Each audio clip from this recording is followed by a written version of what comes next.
ডাকসু নির্বাচন 2025 আজকের চূড়ান্ত প্রার্থী তালিকায় এখন পর্যন্ত ফাইনালি 471 জন প্রার্থীকে চূড়ান্ত হিসাবে ঘোষণা করা হয়েছে। তারা আগামী 9 তারিখে ডাকসু ইলেকশনে প্রতিযোগিতা করবে।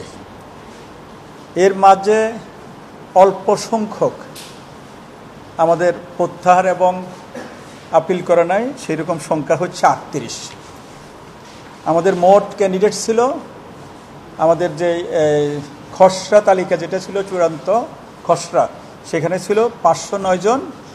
সেখান থেকে প্রত্যাহার এবং আপিল না করা এরকম সংখ্যা হচ্ছে 38 জন।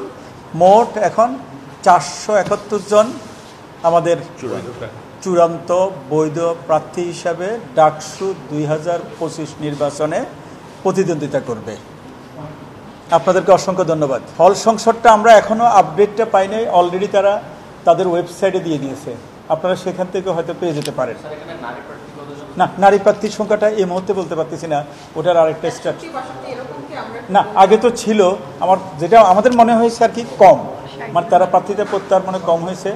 তারপরেও যেহেতু আমাদের কাছে ডেটাটা এখনো আসে নাই, সেই জন্য এটা আমরা গুনছেন। তাহলে ওইটাই হ্যাঁ। আজকে সকালে আমরা আমাদের বিপি, জিএস এবং এজিএসদেরকে আমন্ত্রণ করে সিনেট ভবনে আমরা তাদেরকে শুভেচ্ছা জানিয়েছি এবং প্রচারণা শুরু করার জন্য আমরা কি বলবো শুভ সূচনা করার জন্য আমরা বলেছি।